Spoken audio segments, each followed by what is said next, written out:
kemudian dimasukkan ke rumus, ketemunya sama persis dengan yang tadi ya, yang cara tadi yang pertama. Kemudian contoh lain di sini adalah kita bisa menetapkan tempat min itu berada di mana saja, tidak masalah.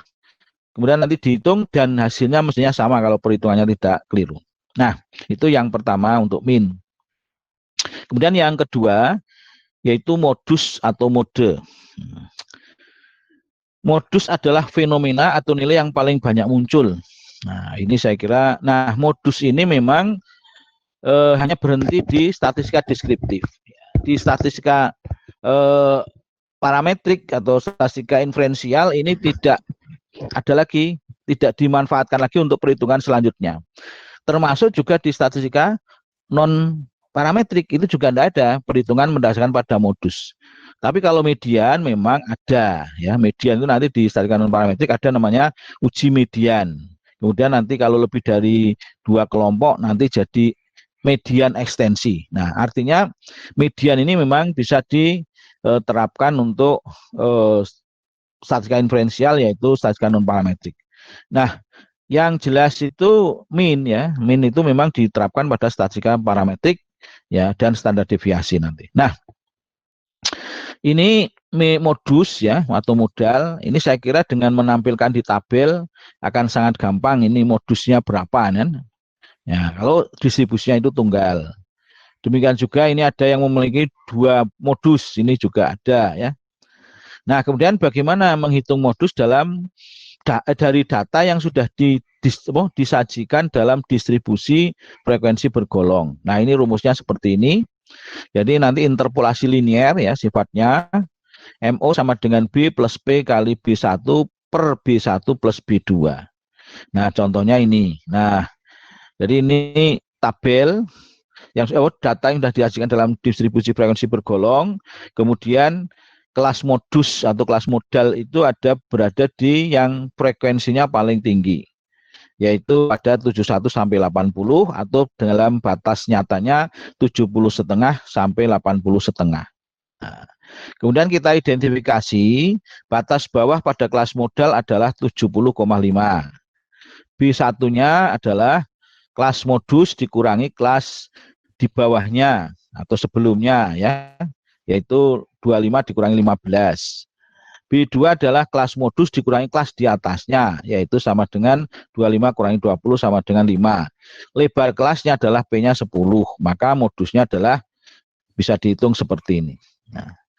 Nah, jadi sudah berhenti kalau modus. Jadi memang modus itu hanya mencari frekuensi kelas mana, pada kelas mana yang frekuensinya paling besar. Termasuk nanti ketika kita interpretasi data. Ini juga ada yang menggunakan modus ya. Meskipun modus ini memang kadangkala membingungkan karena kan beda sedikit saja itu sudah modusnya beda gitu. Jadi misalnya ini ada kelompok yang frekuensinya 50 dan 48 itu nanti modusnya yang 50 itu. Padahal kan 48 dan 50 itu hampir sama. Nah, itu jadi memang modus itu seperti itu. Nah, kemudian median. Nah, median ini adalah nilai tengah, yaitu nilai yang membatasi antara 50% data bagian atas dan 5% data bagian bawah. Nah, diberatkan dalam kurva normal baku, maka median itu akan berhimpit dengan min, ya, karena memang normal baku itu simetris betul ya. Nah, tetapi kalau distribusinya tidak simetris, maka median tidak sama dengan min, mungkin akan lebih tinggi atau lebih rendah ya. Nah, tetapi memang median itu prinsipnya membagi 50% bagian atas dan 50% bagian bawah dalam distribusi. Nah, kemudian untuk mencari median, jika datanya itu ganjil, maka itu mediannya adalah salah satu anggota sampel. Nah, seperti ini ya. Kemudian tapi jika datanya genap, itu harus merupakan kompromi antara 2 data yang berdekatan, yang itu adalah berada di dekatnya dengan nilai tengah tadi. Misalnya ini berapa 8 ya. 8 itu kan tidak ada nilai tengahnya. Karena median itu adalah 8 plus 1 Nah, nah di sini makanya nanti medianya ada di antara 10 dan 12. Jadi tidak 10, tidak 12, tapi di antara itu. Makanya ini sama dengan 11. Nah, kemudian bagaimana mencari median dari data dalam yang sudah disajikan dalam distribusi frekuensi bergolong. Nah, rumus median ini nanti banyak, tidak hanya untuk median, karena median itu hanya satu dalam distribusi itu, kemudian bisa dikembangkan lagi menjadi nilai apa, mencari kuartil. Kuartil itu membagi distribusi menjadi 4 banyak, yaitu makanya nah K2-nya adalah sama dengan median. Kemudian bisa juga digunakan untuk menghitung desil. Desil itu adalah membagi distribusi menjadi 10 bagian sama banyak. Nah, itu apa? Nanti di 1 sampai di 9. Kemudian bisa juga digunakan untuk apa? Mencari nilai dari persentil. Nah, persentil itu membagi distribusi menjadi 100 bagian sama banyak. Nah, jadi nilai inilah nanti cuma bedanya ketika median itu setengah N atau N per 2, tapi kalau nanti kuartil itu adalah N per 4. Nah, kalau desil N per 10 dan seterusnya. Sekian N per 10 gitu. Nah, contohnya ini. Nah, median untuk data yang sudah disajikan dalam distribusi frekuensi bergolong. Nah, median ini memang harus dihitung berdasarkan frekuensi kumulatif. Ini frekuensi relatif ya. Kalau modus jelas nggak usah repot-repot, ini di sini modusnya kan. Nah, kemudian frekuensi kumulatifnya adalah kita hitung dari bawah. Nah, dari bawah kapan itu yang 50%? Yaitu 1 ini ya pada kelas ini ditambah 2 sama dengan 3, tambah 5 sama dengan 8, tambah 15 sama dengan 3. Nah, kalau 80 kan 23 belum tengah-tengah. Tambah lagi 25 sama 48. Nah, padahal nilai tengahnya adalah 40,5 kan, di antara 40 dan 41. Makanya kita identifikasi bahwa nilai median berada di sini. Ya, yaitu di kelas 71 sampai 80. Karena tadi ini adalah data yang ke-40,5 itu di sini, di kelas yang ada 48 ini ya. Nah, kemudian barulah kita identifikasi. Pada kelas ini batas bawahnya adalah 70,5. Kemudian nanti B1-nya panjang kelasnya 10. Ukuran sampelnya N-nya 80. Frekuensi kumulatif sebelum nilainya sebelum atau yang di bawah adalah 23 nilainya. Kemudian frekuensi kumulatif frekuensi pada kelas median adalah 25. Maka kita masukkan dalam rumus, mediannya ketemu 77,3. Nah, di sini sudah disampaikan bahwa rumus median untuk data dalam distribusi frekuensi bergolong tersebut dapat diekstensi untuk menghitung nilai-nilai kuartil, desil, kuantil. Kuantil menjadi 5 sama banyak, dan persegi 100 sama banyak. Nah, contohnya kuartil ke I. Nah, karena I ini kuartil itu ada 3, maka ada kuartil 1, 2, kuartil 3, I-nya 3. Makanya ini. Tapi kalau median karena hanya 1 tidak perlu dikasih indeks I ya. Nah, kuartil ke I, KI adalah data yang ke. Nah, I itu berapa? 1, 2, atau 3 kali N plus 1 dibagi 4. Di mana I-nya adalah 1, 2, dan 3. Karena kuartil itu ada 3. Nah,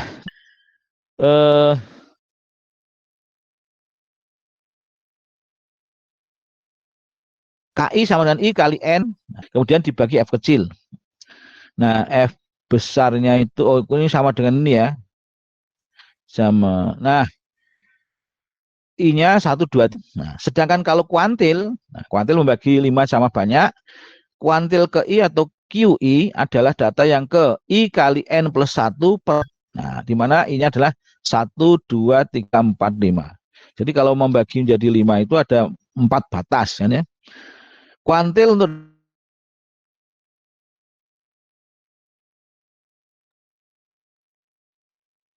plus P itu sama, nah, dikurangi F. Nah, I-nya 1 sampai 4. Kalau desil ini sama juga, cuma I-nya kali N per 10. Kalau persentil, I kali N per 100. Nah, ini jadi apa,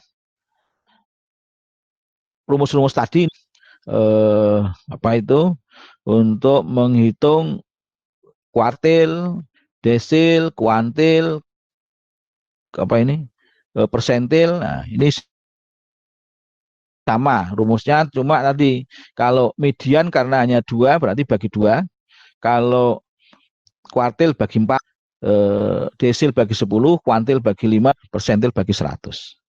Nah, ini saya kira untuk apa ini tentral. Jadi yang jelas nanti digunakan untuk parametrik adalah min ya. Min itu banyak sekali dipakai dalam berbagai analisis parametrik. Sedangkan median ini dipakainya dalam analisis statistika non parametrik. Sedangkan modus ini hanya berhenti mencari berapa frekuensi apa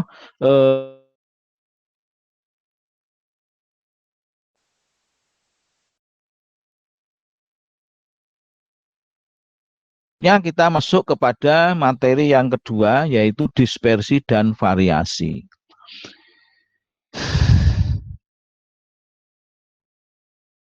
Nah,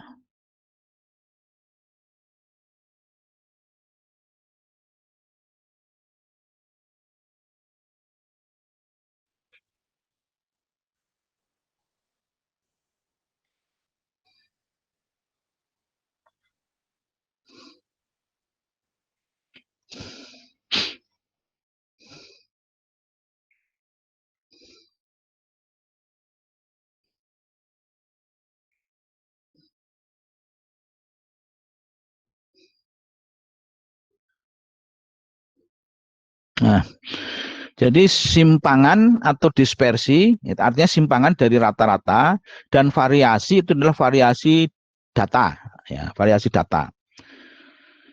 Nah, ukuran simpangan adalah ukuran dispersi atau ukuran variasi. Nah, ini ada 5, ya, ada 5.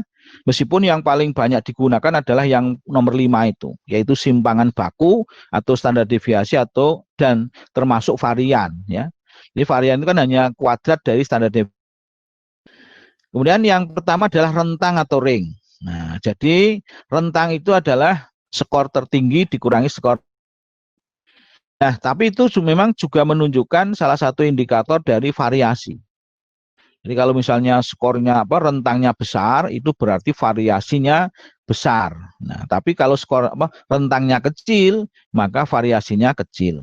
Nah, itu. Jadi ya, eh, tapi memang itu sangat kasar karena rentang itu sangat tergantung dari dua nilai ekstrim, ekstrim tinggi dan ekstrim rendah. Nah, padahal barangkali distribusinya hanya apa ini ngumpul di tengah, tapi yang kebetulan ada yang apa ini ekstrim tinggi dan ekstrim rendah. Makanya nanti itu kan tidak menggambarkan sepenuhnya dari distribusi data. Jadi kalau rentang itu tadi karena tergantung dua nilai ekstrim. Misalnya nilai tertingginya 100, nilai terendahnya 30. Itu kan seakan-akan rentangnya 70 itu. 100 kurangi 30. Wah, sangat variatif padahal barangkali mengelompoknya di antara nilai 60 sampai 70 atau sampai 80 gitu. Itu kan berarti ring tidak menggambarkan sepenuhnya dari variasi ya, tetapi memang ya salah satu cara untuk kita apa ini salah satu yang pertama ini berkisar antara berapa sampai berapa gitu kan ya. Itu akan sangat mudah itu ya indikator itu. Kemudian yang kedua, supaya lebih halus, maka kita mengambil rentang antar kuartil. Nah, jadi nanti ringnya itu apa? Rentangnya itu antara K1 sampai K3.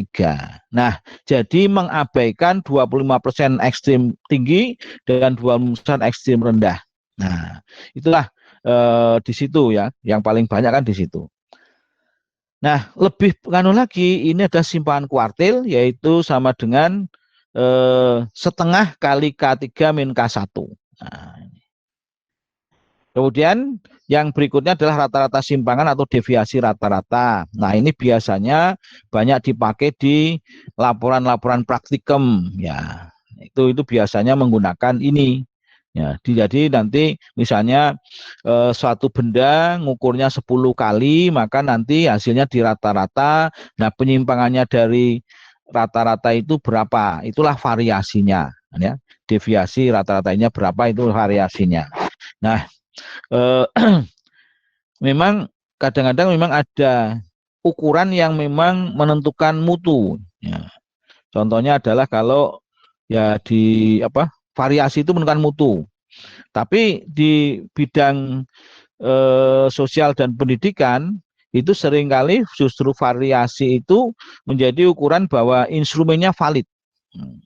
Jadi misalnya kalau kita menggunakan teori klasik kan setiap butir itu ada indeks kesukaran. Nah, jika hasilnya itu variasinya besar, ya, jadi variasi maka indeks diskriminasinya itu besar, ya. Jadi variasi itu indeks diskriminasi itu adalah yang kelompok tinggi dibagi kurangi kelompok rendah itu besar. Nah, kalau seperti itu indeks diskriminasi besar berarti butirnya valid karena memang bisa mengukur sampai teliti. Karena asumsinya bahwa kemampuan manusia itu bervariasi mengikuti distribusi normal. Makanya kalau nanti indeks diskriminasinya tidak besar, maka justru butir tidak valid. Nah, itu kan artinya kadang-kadang variasi itu menjadi ukuran validitas alat ukur. Karena memang asumsinya bervariasi, kalau hasilnya tidak bervariasi makanya tidak valid. Nah, tetapi di satu sisi variasi juga menggambarkan mutu, tetapi mutu yang rendah. Nah, ya, contohnya kalau misalnya ya, kalau di bidang saya itu kan ada tegel ya, tegel keramik ini. Nah, tegel keramik itu kan ukurannya sudah jelas, mungkin ada yang 20-20, 20-25, kemudian 30-30, 40-40, 60-60. Nah, ketika kita membeli kemudian ukurannya itu beda, ada beda, meskipun hanya 1 mili, maka nanti itu dianggap kualitasnya rendah. Ukurannya nggak presisi, mestinya harusnya tepat ya. Kenapa? Karena kalau nanti dipasang itu jadi jelek. Natnya itu atau siarnya itu jadi ada yang lebar, ada yang sempit. Gitu. Nah itu artinya mutunya rendah malah kalau bervariasi. Nah itu jadi itulah kadang-kadang memang variasi itu menjadi ukuran apa ini kadang-kadang validitas satu instrumen karena ketelitiannya sangat tinggi karena bisa membedakan satu dengan yang lain. Tetapi di satu sisi kalau ini mutu apa ini standar Pak yang mendasarkan pada standar ini kadang-kadang malah justru mutunya rendah. Nah, ini nah divisi rata-rata itu biasanya digunakan seperti itu. Nah, kemudian yang terakhir adalah yang simpangan baku. Nah, simpangan baku merupakan gunakan ya terutama di statistika itu jelas simpangan baku ya atau standar deviasi ini.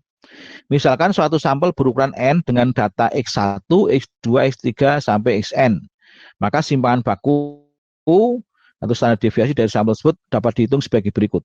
S ini S kecil ya. Nah, kebetulan kalau sendiri itu kadang-kadang jadi besar ini ya. Ini S kecil ya. Jadi ini untuk simpangan baku notasinya adalah S ya, bukan yang lain. Nah, kemudian akar sigma XI min X rata-rata kuadrat dibagi N min 1. Nah, akar ini kan karena memang ini kalau varian tanpa akar ya. Ini tanpa akar. Tapi sebetulnya ini intinya kalau varian itu adalah sigma XI min X rata-rata. Itu adalah rumus asli. Jadi nanti makanya ini kan penyimpangan dari rata-rata. Nilai XI-nya ini menyimpang dari rata-rata itu berapa itu kalau dijumlahkan atau dikuadratkan. Nah, dibagi N-1 itu adalah derajat kebebasan. Nah, jadi intinya bahwa varian itu sama dengan jumlah penyimpangan kuadrat dibagi derajat kebebasannya. Nah, jumlah penyimpangan kuadrat itu di dalam apa ini analisis yang lain disebut sebagai jumlah varian. Nah, jadi di dalam ANAVA itu nanti ada JK jumlah kuadrat itu artinya jumlah varian itu. Karena tadi varian itu adalah jumlah kuadrat penyimpangan. Nah, kalau di rumusnya diganti ini kan begini ya. Sigma XI kecil. Nah, XI itu adalah skor deviasi, yaitu skor yang bersangkutan dikurangi rata-rata. Nah, dikuatkan dibagi N-1. Nah, ini adalah rumus ahli. Nah, tetapi ada rumus yang lebih eh, mudah. Ini kalau misalnya pakai rumus asli ini, menghitungnya. Nah, kita harus mencari rata-rata dulu. Jadi misalnya di sini dijumlahkan sigma X-nya 50, rata-ratanya 10. Maka setiap nilai dikurangi rata-ratanya. Kalau 8 itu min 2, 7 min 3, kalau 10 0 dan seterusnya. Ini kalau pembulatannya apa? Kalau bilangannya bulat ini 0. Nah, kemudian dikuadratkan, kemudian dibagi di akar bagi N-1. Nah, ketemunya 2,74. Nah, rumus di atas karena tadi memunculkan XI dan X rata-rata, maka disebut sebagai rumus deviasi. Ya. Nah, kemudian ada rumus simpanan baku dengan rumus skor kasar atau rumus varian. Nah, rumus varian ini yang saya kira lebih mudah penggunaannya karena kita tidak usah mencari rata-rata, tidak usah mengurangi setiap nilai dengan rata-ratanya dan sebagainya, itu menjadi lebih mudah.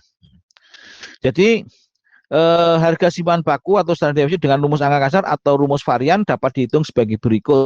Nah, ini S kuadrat sama dengan N kali sigma XI kuadrat dikurangi sigma XI dikuadratkan dibagi N kali N-1. Kita nggak mencari rata-rata, langsung skor kasarnya itu kita yang pertama dijumlahkan X1, X2 dan seterusnya itu, yang kedua X1 kuadrat, X2 kuadrat. Nah, ketemunya ini sigma XI kuadrat.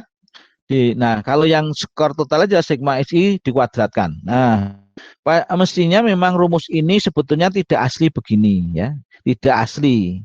Yang asli itu adalah S kuadrat sama dengan sigma XI dikurangi sigma XI dikuadratkan dibagi N. Kemudian kalau nanti jadi varian itu adalah dibagi N-. Tapi karena pembaginya double, nanti ada yang sigma XI dikurangi sigma XI dikuadratkan bagi N, dibagi N-1, maka terus disederhanakan atau dirubah dengan mengalihkan N kali N dibagi N. Nah, makanya N kali sigma XI kuadrat, sigma XI kuadrat bagi N dikalikan N adalah hilang N-nya, kemudian yang bawah N-1 dikalikan dengan N. Nah, ini adalah rumus skor kasar yang tidak harus mencari rata-ratanya. Nah, contohnya ini datanya sama dihitung dengan skor kasar. Ini hanya sigma XI 50, XI kuadrat 530. Nah, langsung masukkan rumus, ketemunya sama. Nah, jadi ada dua cara ya, termasuk nanti di dalam rumus-rumus varian itu juga yang ditampilkan itu rumus asli. Nah, kalau pakai itu susah banget ya ngitungnya. Tapi kalau dengan rumus skor kasar atau rumus jumlah varian itu, ini akan menjadi lebih mudah. Nah, berikutnya adalah simpangan baku dari data yang sudah disajikan dalam distribusi frekuensi bergolong. Nah, bagaimana ini mencari simpangan bakunya? Nah, ini rumusnya ini. Sama yaitu rumus varian ya. S kuadrat sama dengan N kali sigma FI XI kuadrat dikurangi sigma FI XI dikuadratkan. Jadi ini FI itu karena dalam distribusi frekuensi bergolong ada frekuensinya yang tidak hanya satu. Maka dikalikan dengan FI ya, FI. Nah, ini contohnya ya. Nah, jadi XI ini adalah titik tengah ya, atau midpoint. Nah, makanya ini dikuadratkan dan dikalikan dengan FI. Nah, ini. Nah, ketemunya 13,12. Ini cukup susah karena apa? Meskipun rumusnya agak gampang tapi angka-angkanya besar dan pecahan. Nah, kemudian rumus deviasi lebih susah lagi. Karena di sini ada setiap ini dikurangi rata-ratanya yaitu 76,625. Nah, kemudian ini dikurangi 76 semuanya, kemudian ini dimasukkan. Nah, ini juga ketemunya yaitu 13,07, padahal yang kalau rumus skor kasar adalah 13,12. Nah, kenapa beda? Karena di sini ada pembulatan. 76,625 ini mestinya kan 3 angka di belakang koma, tapi hanya diambil 1 angka. Makanya nanti ada pembulatan persis sama. Nah, yang mudah itu dengan coding. Nah, jadi coding ini relatif memudahkan ya. Jadi ini sama tadi datanya, kemudian kita menentukan di mana kira-kira min itu berada. Di situ kan standar deviasinya 0 ya. Nah, ini kita boleh saja di mana saja menentukan min, yaitu 70 misalnya. Nah, kemudian lebih rendah itu min 1, min 2, min 3, yang lebih tinggi plus 1, plus 2, plus 3. Nah, kemudian dikuadratkan, saya kira meskipun negatif, tapi karena nilainya kecil maka gampang ya. Ini kemudian dikalikan dan ini saya kira sangat gampang ya, tanpa kalkulator bisa. Ketemunya sama dengan yang tadi ya, yang pakai angka kasar. Nah, itu artinya bahwa cara coding ini lebih mudah ya. Tapi kalau cara yang tadi skor kasar memang angkanya besar dan mungkin perkaliannya jadi agak susah. Nah, kemudian di sini adalah kita menyampaikan bahwa untuk menentukan di mana min berada itu sebetulnya bebas. Ya, tapi ada juga rambu-rambu, misalnya dalam bukunya Sujana kalau nggak salah mengatakan sebaiknya di kelas yang tengah. Ya, itu silakan aja.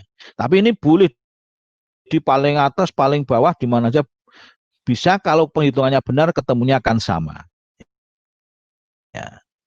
Nah, berikutnya adalah simpan baku gabungan. Nah, simpan baku gabungan jelas ya. Nanti di dalam ini UJT, karena memang ada 2 kelompok, ANAFA yang lebih dari 2 kelompok, ini akan banyak dipakai. Nah, tapi kalau hanya untuk deskriptif ya tadi yang simpan baku bukan gabungan, hanya 1 data kan ya. Nah, misalnya ini ada beberapa subsampel. Subsampel menghitung simpan baku gabungan yang sudah diolah. Masing-masing kelompok sudah ada simpan bakunya, nilai simpan bakunya. Rumusnya seperti ini. Nah, jadi misalnya seperti ini, ada 14 objek menghasilkan S1-nya 2,75 dan yang sampel kedua 23, diperoleh S2-nya 3,08. Maka simpan baku gabungannya adalah N1 min 1 kali S1 kuadrat plus N2 min 1 kali dan seterusnya dibagi N1 plus N2 min K. Nah, yang bawah ini sebetulnya N1 min plus N2 min K itu aslinya adalah yang namanya derajat kebebasan adalah N1 min 1 plus N2 min 1 plus N3 min 1 dan maka ini digabungkan N1 plus N2. Nah, karena 2 maka K-nya sama dengan 2, yaitu min 2 atau min K. Nah, nah, ini maaf, belum ada yang simpan baku gabungan dari data yang belum diolah. Ya, jadi kalau data belum diolah pakai rumusnya varian. Ya. Jadi ketika kemarin tadi ya di min itu min gabungan itu sama, itu datanya seperti itu. Nah, kemudian yang berikutnya adalah ini. Nah, ini sangat penting, interpretasi hasil analisis deskriptif ya. Jadi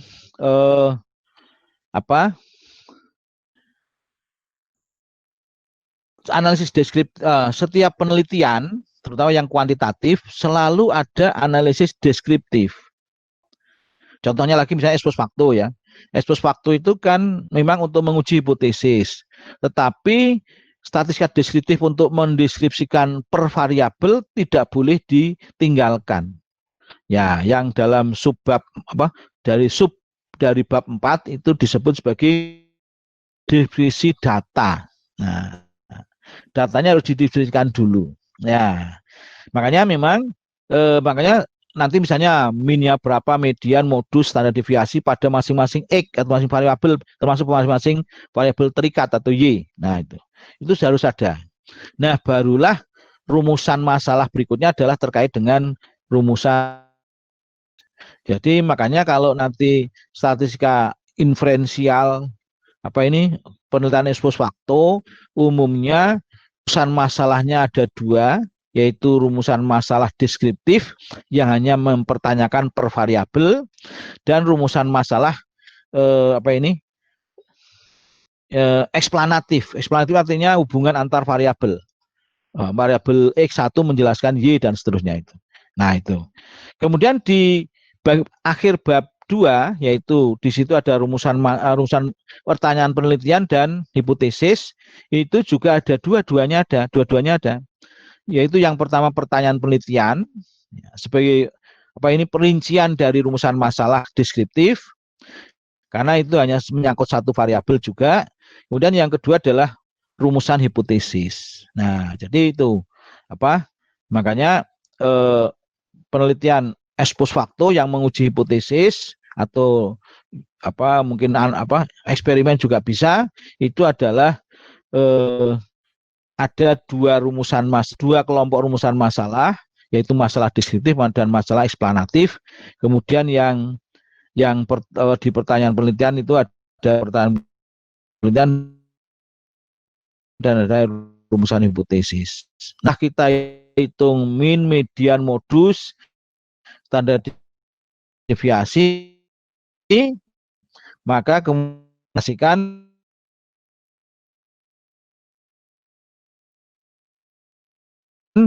data ya adalah dasarkan pada kriteria hasil evaluasi. Nah, contohnya penelitian evaluasi ini harus mengikuti ini.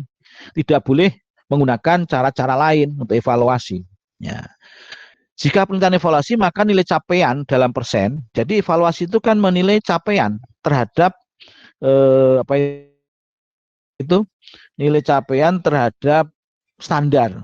Nah, standar itu biasanya kalau misalnya contoh akreditasi. Akreditasi itu kan kalau dulu yang aturan dulu yang belum sekarang itu sekarang kan ada sangat baik dan unggul. Ya itu kalau apa memenuhi apa ini berapa indikator itu ya. Kemudian sangat baik saja atau A kalau dulu ya. Tapi kalau dulu kan A, B, C, D, A, B, C ya. Maaf. Nah, itu A itu jika lebih dari skornya 361 atau lebih. Nah, itu A. Ya, jadi kalau prodi artinya 361 atau lebih, maka itu A.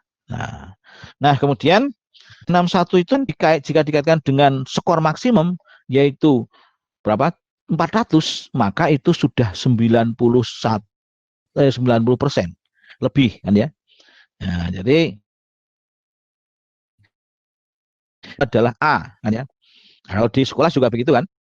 Nah, itu artinya 90% dari capaian maksimum yang bisa dicapai. Nah, itu kalau evaluasi. Evaluasi itu artinya memang memetakan capaian yang sudah bisa dicapai terhadap skor maksimum atau ideal. Nah, makanya tidak boleh menggunakan distribusi normal, apalagi modus. Karena di evaluasi tidak mencari kecenderungan, tetapi berapa capaiannya terhadap yang maksimal. Nah, dalam persen yaitu nilai rata-rata yang diperoleh dibagi dengan skor capaian maksimal. Nah, ini. Jadi nilai capaian itu adalah dalam persen nilai rata-rata yang diperoleh dibagi dengan skor capaian maksimal. Ya, seperti tadi misalnya 361 itu kalau dibandingkan dibagi 400 kali 100% itu adalah 90% lebih ya 90,25%. Nah, itu artinya capaiannya 90% baru bisa dikatakan A kan ya. Nah, jadi itu. Tapi kalau pakai modus, nah ini nanti jadi tidak jelas standarnya. Jadi ini terhadap standar. Nah, jadi nilai capaian tadi dibandingkan dengan kriteria keberhasilan evaluasi program sebagai berikut. Nah, ini di Suarsimi ada. Nah, ini. Jadi 80 sampai 100% itu sangat baik. Nah, ini mungkin Suarsimi, tapi kalau diatasi tidak 80, tapi 90 lebih ya. 90 lebih itu baru sangat baik atau A. Nah, 66 sampai 79 itu baik, 56 sampai 65 itu cukup, kemudian 40 sampai 55 itu kurang, dan kurang dari 40 adalah sangat kurang. Nah, jadi nanti kalau kita mengevaluasi itu jangan pakai distribusi normal kemudian di apa itu di berapa kecenderungannya di mana, tidak. Nah, tetapi ini nilai capaiannya berapa? Skornya itu dibagi dengan skor maksimal kali 100%. Nah, kalau misalnya hasilnya itu berapa persen dibandingkan dengan ini? Oh, capaiannya adalah 84%, berarti sangat baik gitu. Nah, jadi seperti itu ya. Ini yang pertama. Kemudian yang kedua, itu adalah mendasarkan pada kriteria yang dibuat sendiri oleh peneliti berdasarkan kurva normal. Nah, jadi ini yang kedua ini, tapi ini bukan untuk penelitian evaluasi. Dalam dihitung nilai rata-rata ideal atau X bar ya, XI ya, kurang ini, kurang ini. Ya, XI bar dan simpangan baku ideal atau SDI sebagai berikut. Nah, jadi rata-rata ideal itu adalah ya namanya ideal atau kriteria itu kan itu adalah menghitungnya setengah kali skor maks tambah skor minimum. Nah, contoh misalnya kita mengukurnya menggunakan angket, jumlah butirnya 10 ya. Kemudian skornya pakai Likert itu 1 sampai 5 kan ya. Nah, berarti skor maksimumnya adalah 10 kali 5. Ya. Makanya 50. Kemudian skor minimumnya adalah 10 kali 1. Karena Likert nggak ada 0 ya. Nah, makanya 10 ditambah 50 dibagi 2 yaitu sama dengan 30. Jadi kalau skor 10 butir, skornya 1 sampai 5, maka rata-rata idealnya adalah 30. Nah, selain rata-rata ideal, nanti itu dibuat di kurva normal rata-rata ideal itu di tengah-tengah. Kemudian simpangan baku, nah ini keliru lagi nih ya, mestinya SBI atau SDI lah monggo lah ya. Nah, S6 kali skor maksimum dikurangi skor minimum atau rentangnya. Nah, ini kenapa 1/6? Nah, karena kurva normal itu kalau rata-rata itu di tengah, simpangan bakunya 0. Kalau ke kiri negatif, kalau ke kanan positif. Nah, ke kanannya sampai berapa kalau kurva normal? Kalau kita lihat di distribusi Z, itu di situ atau yang luas daerah di bawah kurva normal, jika S-nya atau simpangannya sampai plus 3,99, maka itu adalah luasnya 50%. Jadi kurva normalnya ke kanan itu plus 399, ke kiri plus minus 399. Ya, mungkin 7, berapa ya? 7,98 ya. 7,98. Tetapi sering yang dipakai tidak semuanya, tetapi hanya diambil ke kanannya plus 3, ke kirinya minus 3. Nah itu. Makanya kalau dijumlahkan rentang kanan kiri adalah 6 standar deviasi. Loh, terus yang paling kanan dan paling diapakan? Itu karena tadi ekstrim tadi diabaikan. Karena itu jumlahnya sangat sedikit persentasenya. Nanti bisa dilihat ya di kurva normal, kira-kira kalau plus 3 ke kanan itu luasnya berapa itu? Sangat kecil.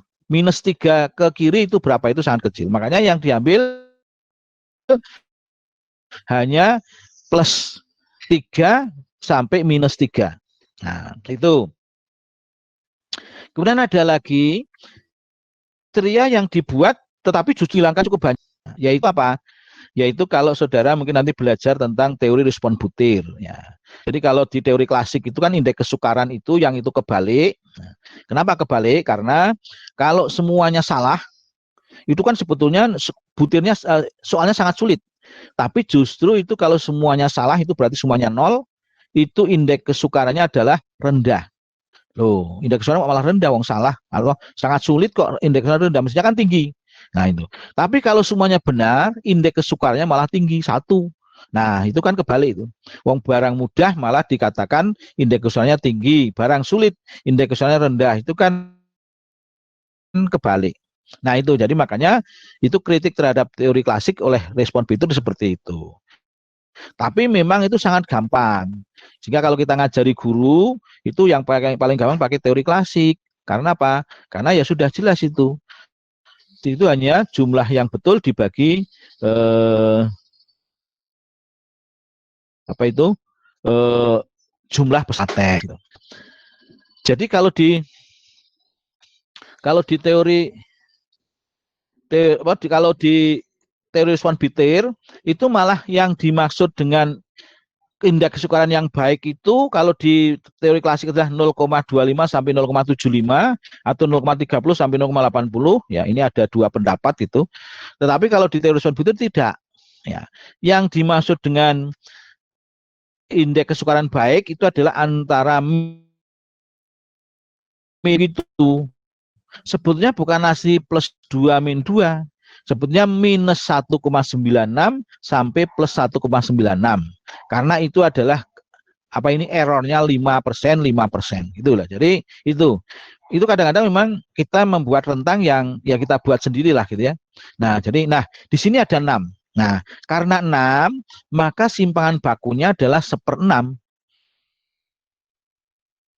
Nah, jadi kan kalau rentang ini dibagi 6 persis, itu berarti 33 minus 3 itu 6, maka dibagi 6. Nah, semuanya disebut dengan sama dengan 1/6 kali skor maksimum dikurangi skor minimum. Nah, kemudian skor maksimum ideal ya, maksimum ideal dan minimum ideal. Berapa tadi kalau 10 butir skornya 5 adalah 50 dikurangi minimum adalah 10. Ya, 50 kurangi 10 ada 40. Nah, 40 itu dibagi 6. 6,5 lebih kan ya. Nah, itu adalah simpangan bakunya. Nah, terus kemudian kurva normal itu dibagi mau jadi berapa? Mau jadi 5, berarti 6 bagi 5 itu 1,2 nanti rentangnya. Kalau bagi 4 berarti 1,5. Nah, contoh di berikut adalah dibagi 4. Nah, tapi kalau Anda mau bagi 5 boleh ya, tidak harus 4. Nah, kalau dibagi 4 berarti ini tadi, kalau di apa ya, maknai sangat baik paling kanan, sebelah kirinya baik, sebelah kirinya min itu adalah kurang baik dan paling kiri adalah tidak baik. Nah, tapi kalau mau bagi 5 sangat baik, baik cukup, kurang dan tidak baik itu boleh-boleh saja. Nah, karena ini dibagi 4 maka 6 dibagi 4 adalah 1,5. Nah, makanya kita ambil dari paling bawah. Jika nanti nilainya biasanya itu nilai rata-rata ini ya. Nilai rata-rata itu berada pada XI, ya, XI rata-rata minus 1 SBI. Nah, itu yang paling kiri, maka itu tidak baik. Tapi jika X ini X-nya itu berada di antara XI rata-rata min 1,5 SBI, kemudian X dan XI ya, itu maka itu kurang baik. Jika X rata-ratanya berada di antara XI rata-rata sampai XI rata-rata plus 1,5 SBI, maka itu masuk kategori baik. Dan jika X-nya itu berada di XI lebih besar atau sama dengan XI plus 1,5 SBI, maka sangat baik. Nah, jadi ini dibagi 4. Tapi kalau mau dibagi 5 juga boleh, tapi nanti bukan 1,5 tapi 1,2. Nah, seperti itu ya. Jadi ini adalah, nah terus nanti gimana? Nah, ini artinya kalau ini adalah X itu adalah rata-rata, ini berarti nanti rata-ratanya berada di kelompok kategori mana kan ya. Nah, itulah penafsirannya seperti itu. Tapi bisa juga itu nanti kita bandingkan ini persentasenya pada yang paling atas sampai paling bawah. Yang paling banyak itulah berarti kita mengatakan bahwa kecenderungannya adalah misalnya baik dan seterusnya. Nah, ini jelas data ini ada di bukunya. Yang pertama saya dulu pernah baca itu di bukunya Prof. Soekarjo almarhum, kimia ya, mantan dekan MIPA dulu ya, itu ada. Terus Sutrisno Hadi kalau nggak salah juga ada, Prof. Jemari juga ada, Saifuddin Azwar juga ada. Nah, ini jadi ini banyak sumber yang seperti itu menafsirkan data ya. Nah, tapi tadi kalau penelitian itu evaluasi jangan pakai ini karena ini tidak jelas ya berapa capaiannya. Nah, kemarin saya nguji banyak tesis yang penelitian evaluasi tapi pakainya ini. Terus saya suruh merubah yang ini. Ya, merubah ini aja. Nah, kemudian yang terakhir itu adalah mendasarkan pada kriteria hasil belajar. Nah, yang berlaku di sekolah atau di perguruan tinggi. Nah, jadi ini yang juga sering salah. Nah, jadi sering salah kalau kita tidak hati-hati. Contoh misalnya saudara menafsirkan skor prestasi belajar. Ya, entah itu dokumentasi atau ngukur sendiri, itu tidak masalah. Yang penting kita dapat data prestasi belajar, terus gimana menafsirkannya. Nah, kemudian kalau ini menggunakan yang tadi, skor ideal dan standar deviasi ideal, ini malah kacau. Artinya apa? Ini kan kalau prestasi belajar itu yang sekarang berlaku di kurikulum 2013 revisi adalah nilainya 1 sampai 100 atau 0 sampai 100. Nah, kemudian kalau nanti dipakai min ideal berarti 0 plus 100 dibagi 2 minnya ideal, 50. Nah, kemudian standar deviasinya adalah 1/6 kali 100 dikurangi 0. Nah, mungkin berapa ya? 14, 15, lebih 15 lebih lah, 16 belum, 16 ya, 16 lebih. Nah, itu terus kemudian nanti penafsirannya justru bertentangan dengan yang berlaku di sekolah.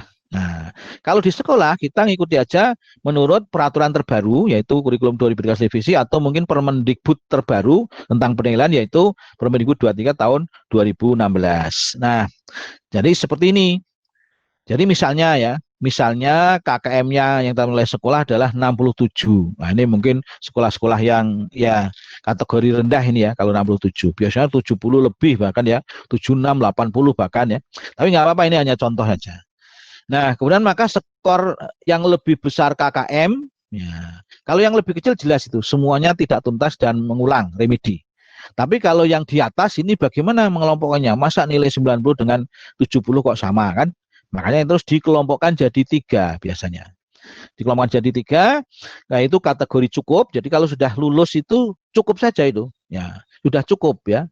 Baru kategori cukup. Kemudian baik di atasnya, kemudian yang paling tinggi adalah sangat baik. Nah, caranya adalah 100 itu skor maksimum dikurangi 67 dibagi 3 kan ya. Nah, jadi berapa? 33 dibagi 3. Maka rentangnya itu intervalnya adalah 11. Nah, maka kemudian kita boleh memulai dari sini, paling bawah juga boleh. Kalau lebih kecil 67 maka perlu remedi.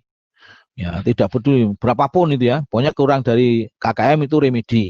Nah, kemudian kalau 67 sampai 78, kenapa? 67 tambah 11 ya 78, maka ini masuk kategori cukup. Makanya jangan heran kalau saudara misalnya lihat raportnya adik saudara kok nilai 76 kok cukup. Nah, kalau tempat kami ini 76 itu sudah B+. Nah, ya memang begitu. Nah, kriterianya beda-beda gitu. Bahkan saya kaget juga ketika anak saya menerima raport anak saya kok 88 kok masih baik ya. Ini sangat baik. Nah, sangat baik itu kalau sudah, apalagi kalau KKM-nya tinggi itu jelas 90 aja masih cukup itu. Wah, ini kan aneh. Padahal 90 itu mestinya sangat baik gitu ya. Nah, ini jadi hanya baik ya, hanya baik aja. Ini 78 sampai 89 itu artinya sebenarnya rentangnya 11 juga, itu adalah hanya baik. Ini 85, 86, 87, 88, 89 itu hanya baik. Kemudian kalau lebih besar dari 89 sampai 100 baru sangat baik. Nah, ini harus diikuti. Ya, makanya nanti kalau kita mau interpretasi harus tanya dulu di sini KKM-nya berapa. Makanya nanti jangan sampai kita menginterpretasikan 76 itu sudah baik, ternyata di sekolah itu masih cukup. Nah, itu kan aneh nanti ya. Nah, ditertawakan oleh sekolah. Ini gimana sih mahasiswa ini ya? Masa 76 kok dianggap baik, padahal di gambar kami masih cukup. Nah, sehingga nanti plek dengan yang berlaku di sekolah masing-masing. Nah, itu. Jadi itu apa? Untuk mendapatkan data. Nah, jadi nanti, interpretasi itu sangat penting karena memang kita menyajikan data atau mendeskripsikan hasil itu jangan sampai hanya tabel sama grafik sudah dibiarkan saja. Nah, itu artinya malah pembaca itu nanti loh ini gimana sih? Belum selesai ini nulisnya. Mestinya setelah ada tabel, disajikan dalam tabel, dalam grafik, memang jelas, lebih jelas, tetapi terus diinterpretasikan oleh peneliti. Nah, yaitu dasarnya itu tadi. Silakan bisa pilih salah satu. Nah, itu. Oke, saya kira itu untuk apa ini variabilitas ya.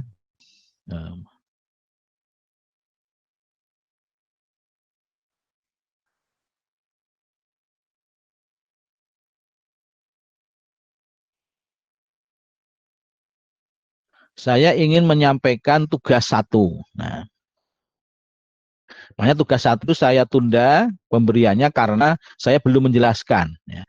Tugas satu,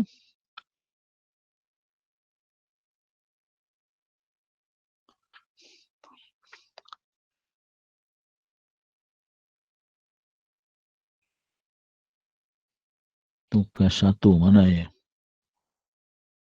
Kok nggak ada?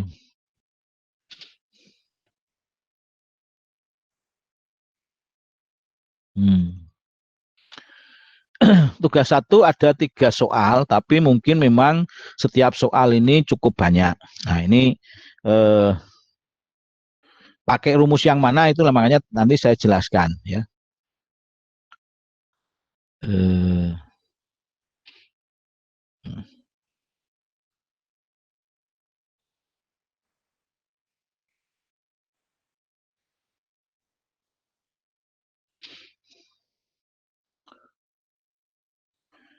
nah tugas satu itu adalah masih statistika deskriptif ya, terutama yang terkait dengan penyajian data dan tendensi sentral serta apa tadi standar deviasi. Nah, jadi eh, tugas satu data mengenai nilai semester mata pelajaran matematika.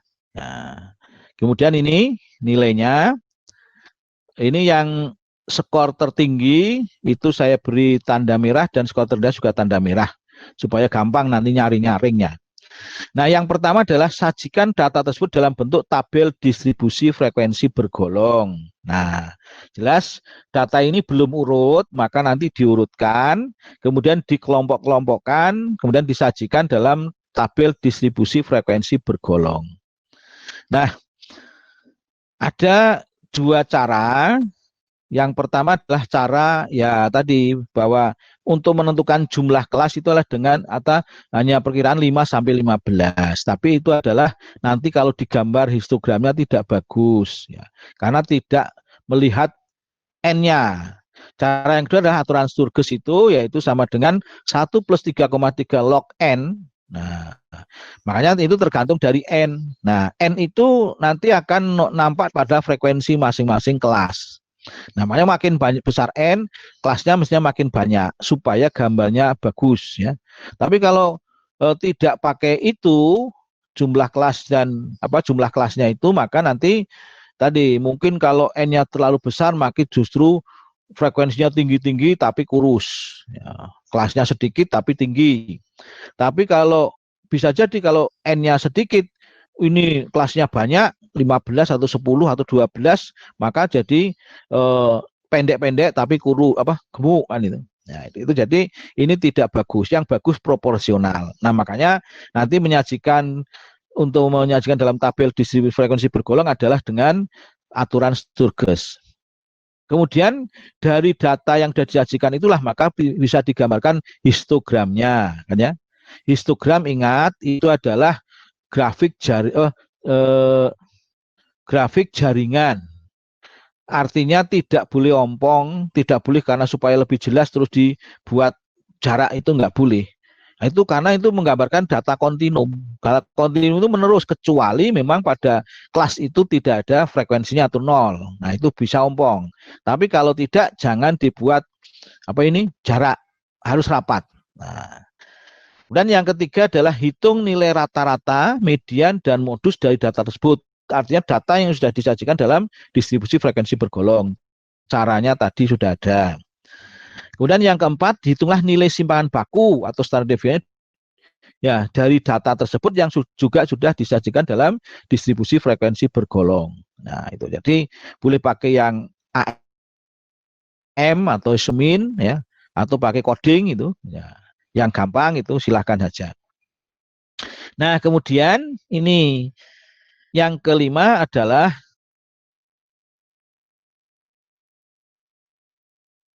buat matematika tersebut berdasarkan kriteria rentang nilai yang berlaku di SMA, misalnya KKM-nya 76. Nah, kemudian ini yang pertama tadi ya. Jadi nanti nilai min itu diplotkan itu dengan kriteria itu. Ya, nanti bukan nilai min. Apa nilainya itu nanti diplotkan. Nah, misalnya nanti yang sangat baik berapa, yang baik berapa, yang cukup berapa, yang tidak tuntas berapa kan itu. Nah, itu. Jadi itu. Kemudian bisa juga dengan ini interpretasi yang kedua adalah dengan kecenderungan atau modus. Nah, caranya gimana tadi? Pakai rentang apa kurva normal itu. Nah, nanti mana yang paling banyak di antara 4 kelas misalnya, sangat baik, baik, cukup, kurang, sangat kurang misalnya. Ya, itu di mana yang paling banyak. Nah, itulah interpretasi yang kedua. Ya. Yang ketiga adalah nilai capaian. Nah, yaitu kita cari minnya berapa dibanding skor maksimum. Misalnya minnya adalah 78, maka capaiannya adalah 78/178%. Nah, itu artinya min ya dengan min. Jadi yang pertama adalah berdasarkan apa ini eh, aturan yang berlaku di sekolah, misalnya seperti itu, KKM-nya sekian, nanti dibagi 3, yang tuntas, yang tidak tuntas ya semuanya harus remedi. Kemudian yang kedua berdasarkan nanti persentase yang terbanyak dari kita buat kurva normal tadi, apa itu kurva normal itu ada 4 misalnya, itu mana yang paling banyak nanti di situ. Kemudian yang ketiga adalah berdasarkan capaian, nilai capaian, nilai rata-rata dibagi dengan skor capaian maksimum yaitu 100. Nah, ini ya. Ini yang pertama. Nah, yang kedua adalah sama dengan tadi, ada 4 subsampel. Nah, A, B, C, D. N-nya, N-nya nanti dihitung sendiri ya. Ini belum saya kan. Jadi nanti akan lebih gampang kalau ini tabelnya ditambah di sini. Yang pertama untuk N, NG, NA, NB, NC, ND. Kemudian nanti jumlah kanan jadi N besar kan ya. Kemudian untuk sigma X C, sigma X1, sigma X2, sigma X3, sigma X4, di sini sigma X total. Kemudian yang ketiga adalah rata-rata masing-masing kelompok, yaitu XA rata-rata, XB rata-rata, XC rata-rata, XD rata-rata. Nah, kemudian nanti kalau digabungkan menjadi grand min. Nah, ke kanan. Nah, dan seterusnya nanti untuk mencari standar deviasi. Nah, hitung nilai rata-rata kelompok dan rata-rata gabungan. Jadi nanti XA-nya berapa, rata-ratanya XB rata-rata berapa dan seterusnya, tapi juga grand min-nya berapa. Yang kedua, hitung pula simpan baku masing-masing kelompok. Nah, masing-masing ada S1, S2, S3, S4 dan simpan baku gabungan dari data tersebut dengan bahan rumus varian. Nah, jadi rumus varian ya, bukan rumus skor deviasi ya. Jadi simpan bakunya itu supaya tidak usah nyari rata-rata.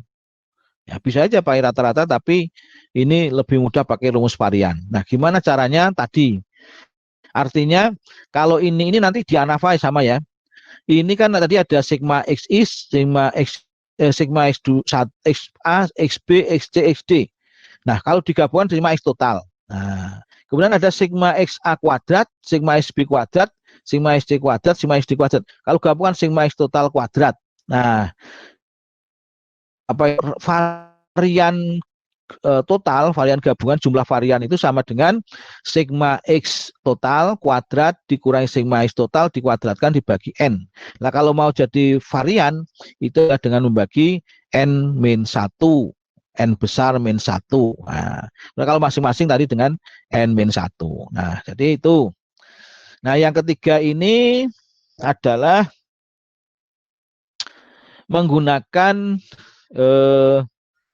nah kita ini menggunakan nilai apa ini menghitung median ya. Jadi median atau apalah ya namanya ya, atau persentil juga boleh atau desil juga boleh. Nah, ini data sudah disajikan dalam distribusi frekuensi bergolong dengan distribusi seperti ini. Satu data hasil tes seleksi calon mahasiswa adalah sebagaimana disajikan pada tabel berikut. Yang 41 sampai 45 ini, 46 sampai 50 ini dan seterusnya. Nah, jika dari distribusi nilai ujian tersebut akan diterima 60% nilai terbaik, maka tentukan batas minimal nilai yang dapat diterima. Nah, contohnya dari ini kalau nggak salah itu 50 gini ya jumlahnya ya. Mau diambil 60% terbaik. Nah, maka batasnya berapa itu? Apa nilai yang dapat diterima itu? Nah, itu kan bisa menggunakan desil. Nah, desil itu artinya desil itu kan membagi setiap 10%. Nah, kalau 60% terbaik berarti diambil dari paling atas turun 60. Berarti desil data ke 40% atau desil 4. Nah, kan ya. Nah, jadi yang nomor A itu desil 4 itu. Nah, desil 4 itu gimana caranya ya? N per 2. Ya. Kalau desil adalah I berarti 4 kali N plus 1 dibagi 10. Dikurangi nanti, makanya terus dibuat tabel, kemudian nanti ditentukan mana desil keempat ini. Nah itu. Kemudian yang kedua, selanjutnya dari semua calon mahasiswa tersebut akan diambil 10%. 10 peserta, 10 bukan 10% ya. Selanjutnya dari semua calon mahasiswa tersebut akan diambil 10 peserta dengan nilai terbaik.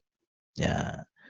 Untuk diusulkan menerima beasiswa, maka tentukan nilai minimal yang dapat diusulkan sebagai calon penerima beasiswa. Nah, jadi kalau yang atas 60% terbaik, yang bawah itu adalah 10 terbaik. Nah, kalau dari 50 kan 10 terbaik berarti 10 per 50. 20% terbaik. Nah ya. Nah itu. Jadi kalau 20% berarti di berapa itu? Nah, di berapa itu? Kalau desil ya. Desil berapa itu? Nah itu. Jadi itu apa ini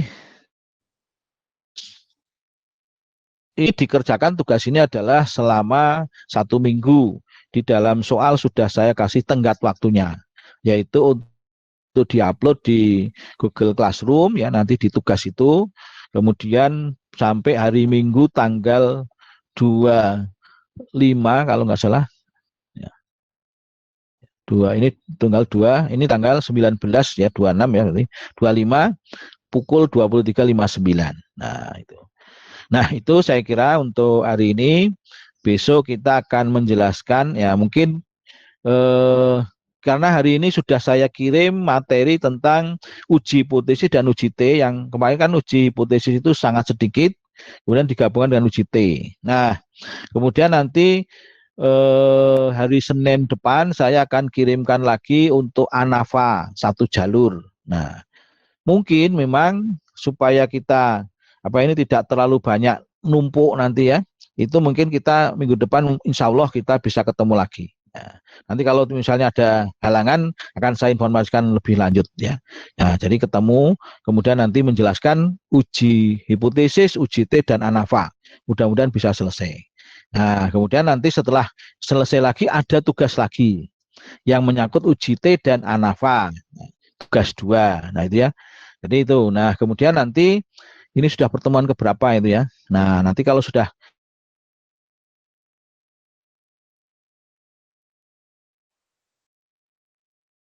saat biasanya juga sama dengan tugas, yaitu nanti soal disampaikan melalui Google Classroom, tetapi dengan tenggat waktu yang lebih sempit. tidak 1 minggu gitu ya, mungkin sehari atau bagaimana nanti. Ya itu, jadi itu untuk nanti mid semesternya. Nah, baik, saya kira itu pertemuan kita untuk hari ini. Nah, mungkin karena saya kan sering ketika ketemu ini nggak pernah ada kesempatan memberikan usul atau pertanyaan atau apa, monggo. Nah, sekarang mumpung waktunya masih masih ada 20 menit. Nah, saya persilakan mungkin kalau ada pertanyaan baik tentang tugas maupun materi, monggo. Silakan. Izin bertanya, Pak. Iya, monggo. Untuk tugas tadi itu tugas 01, yang nomor 1 tadi kan ada data tunggal, berarti dia populasi atau dianggap sebagai sampel, Pak. Kemudian nomor Sampel. 2 kan tadi sudah sampel. Iya, sampel ya. Terus? Sampel berarti nanti pembaginya untuk varian itu N-1, nggih. Oh iya, semuanya N-1 ya. Ya. Karena kan itu Kemudian yang estimasi tidak bias itu N-1 ya. Terus? Monggo. kemudian yang tadi Bapak share di pertemuan ini itu dengan yang di-share di Google Classroom itu ada perbedaan, Pak. Perbedaannya adalah contoh-contoh soal itu tidak muncul di dokumen yang kami download.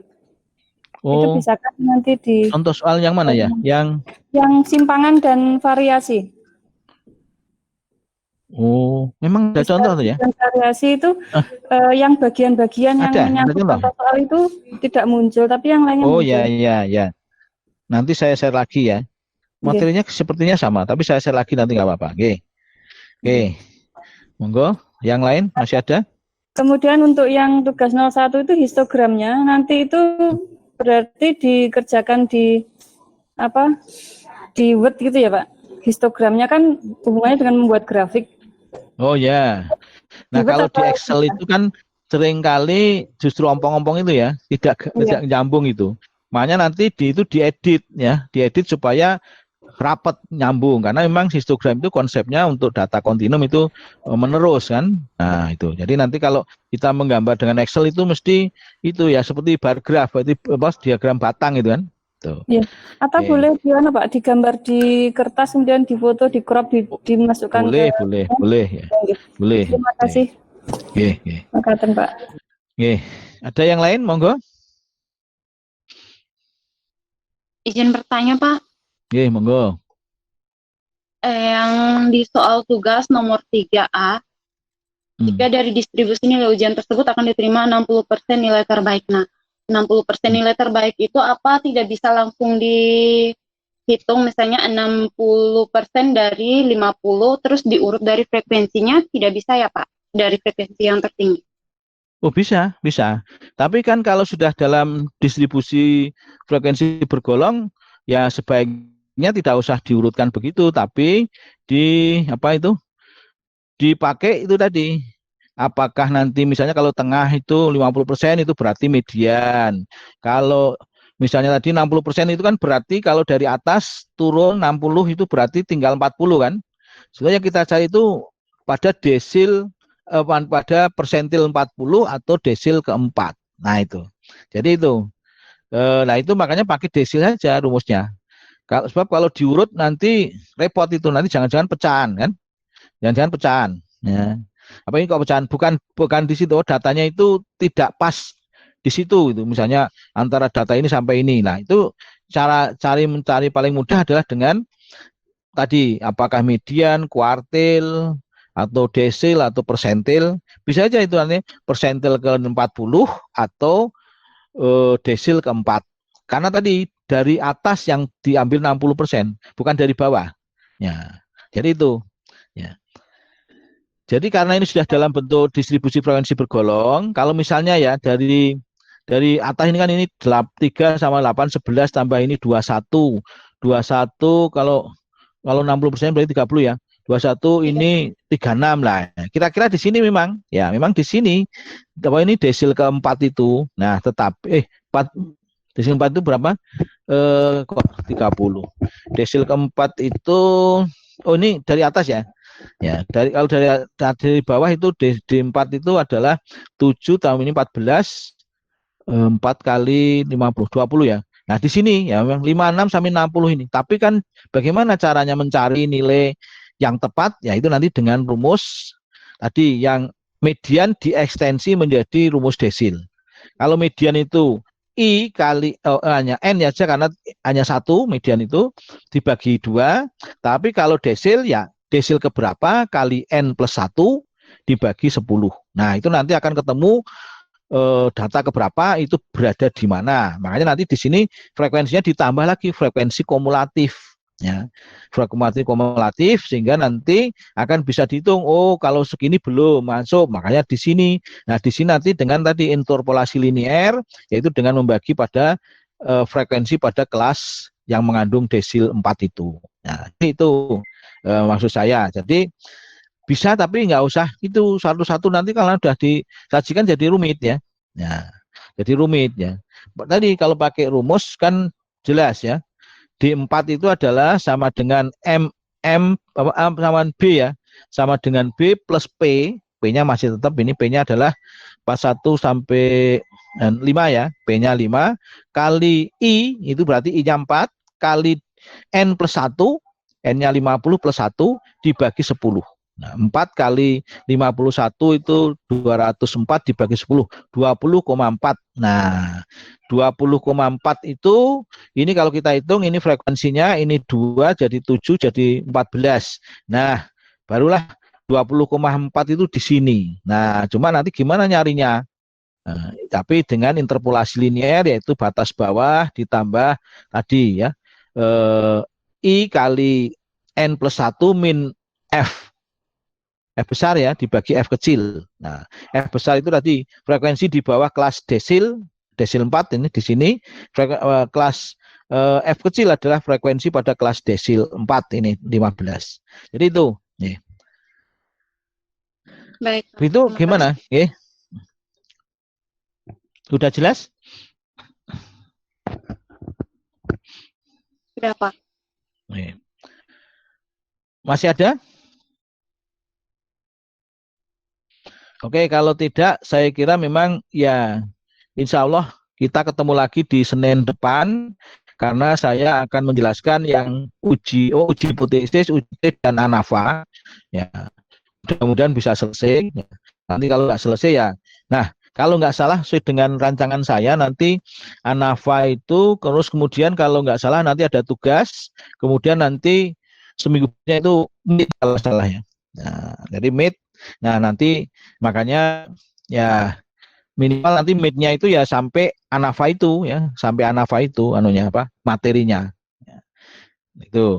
Nah, kemudian nanti setelah itu baru ANAVA 2 jalur, kemudian nanti korelasi regresi.